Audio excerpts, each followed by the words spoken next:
Այսօր վերլուծելու ենք, թե ինչպես պետք է հարմարվել կլիմայի փոփոխության ազդեցություններին, եթերում է Գագիկ Սուրենյանը, բարև ձեզ։ Ջերմոցային գազերի գլոբալ արտանետումների նույնիսկ անհապաղ եւ արհեստական ընդհատումներով ամբողջովին չեն կանխարգելվի կլիմայի փոփոխության ազդեցությունները։ Կլիմական համակարգը մթնոլորտում ջերմոցային գազերի կոնցենտրացիայի մակարդակի փոփոխության արձագանքումն է ուշացումով, ինչը մասամբ կատարվում է օվկիանոսերի ջերմային կասեցման հատկության շնորհիվ։ Ջերմոցային գազերի անցյալի եւ ներկայիս արտանետումներն արդեն նախանշել են 21-րդ դարի կլիմական որոշ փոփոխություններ։ Բնական էկոհամակարգերը եւ մարդկային հասարակությունը կզգան այս փոփոխությունները եւ չափերը եւ տեմպերը։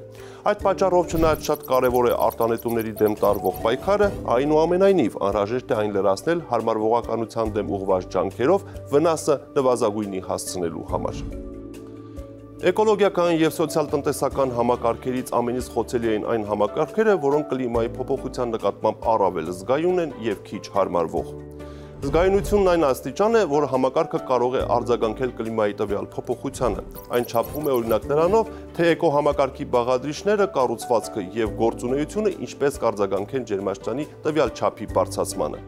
Հարմարվողականությունն այն աստիճանն է, որով համակարգերը կարող են փոփոխվել ի պատասխան արդեն փոփոխված կամ սպասվող պայմանների։ Խոցելիությունը բնորոշվում է այն աստիճանը, որով կլիմայի փոփոխությունը կարող է խաթարել կամ վնասել համակարգին։ Այն կախված է ոչ միայն համակարգի զգայունությունից, այլ նաև նրա հարմարվելու ունակությունից։ Հատկապես խոցելի են արդեն լարված պայմաններում գտնվող էկոհամակարգերը։ Բազմաթիվ էկոհամակարգեր զգայուն են մարդու կողմից անկայուն կառավարման պրակտիկայի եւ ռեսուրսների հանդեպ աճող պահանջարկի նկատմամբ։ Օրինակ, մարդու գործունեությունը կարող է սահմանափակել կլիմայի փոփոխության բնական ճանապարհով անտառային էկոհամակարգերի հարմարվելու ունակությունը։ Էկոհամակարգերի մասնատումը դժվարեցնում է նաև հարմարվողականությունն օժանդակելու մարդու ջանքերը, օրինակ միգրացիոն միջանցքների ստեղծումը։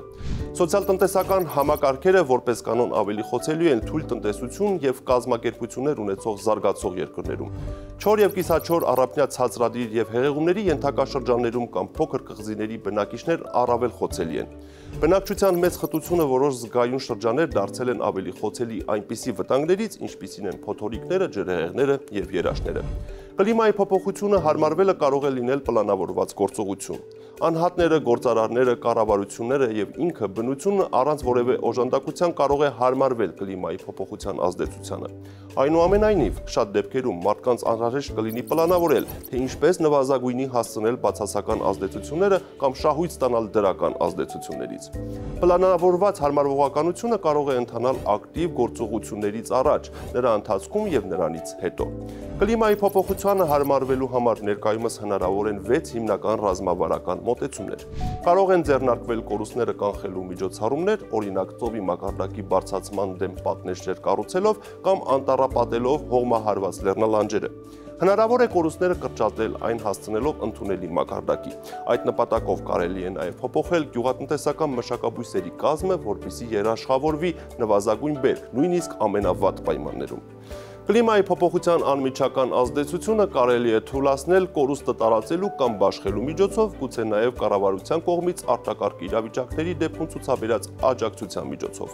Հասարակությունը կարող է փոխել նաև օգտագործման կամ գործողության այն եղանակը, որն այլևս կենսունակ չէ, կամ փոխել գործունեության վայրը։ Օրինակ, հիդրոէլեկտրոկայանները տեղադրել այնտեղ, որտեղ շատ են ջրային ռեսուրսները, կամ մեծ թեքության լանջերի վրա դադարեցնել գյուղատնտեսական գործունեությունը։ Հաջող ռազմավարությունները պետք է մշակվեն օրենսդրական, ֆինանսական, տնտեսական, տեխնոլոգիական, հասարակական, կրթական ոլորտներում առկա գաղափարների եւ առաջընթացի, ինչպես նաեւ ուսուցման եւ ուսումնասիրությունների հիման վրա։ Այսպիսի կառավարվող համակարգերի համար, ինչպիսիք են գյուղատնտեսությունը եւ ջրամատակարարումը, տեխնոլոգիական առաջադիմության միջոցով հաճախ ստեղծվում են նոր հնարավորություններ։ Այնուամենայնիվ, աշխարհի շատ անկյուններում նոր տեխնոլոգիաները եւ նոր տեղեկատվությունը դեռևս սահմանափակ չափով են մատչելի։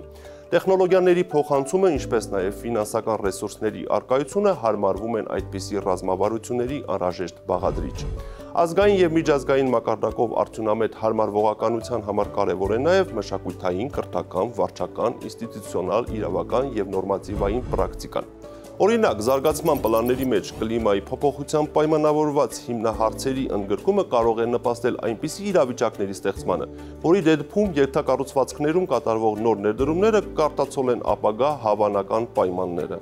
Անորոշությունների արկայությունը բարդացնում է հարմարվողականության ռազմավարության մշակումը։ Դեռևս հնարավոր չէ որոշել, թե ապագայում ցանկացած որոշակի տեղում ինչպիսին կլինի կլիմայի փոփոխության ազդեցությունը որոշակի համակարգի վրա։ Դա բացատրվում է նրանով, որ ռեգիոնալ մակարդակով կատարված կլիմայական կանխատեսումները բավականին անորոշ են։ Վերջին տարիներին զգալի չափով ավելացել են մեր գիտելիքները կլիմայի փոփոխության մասին, սակայն կլիմայի փոփոխության հնարավոր ազդեցությունները եւ այդ փոփոխություններին հարմարվելու ռազմավարությունները լավ հասկանալու համար անհրաժեշտ կլինի անընդհատ կատարել համապատասխան ուսումնասիրություններ եւ դիտարկումներ։ Այսպիսին էր կլիմայի փոփոխությունը հարմարվելու միջոցառումները, կհանդիպենք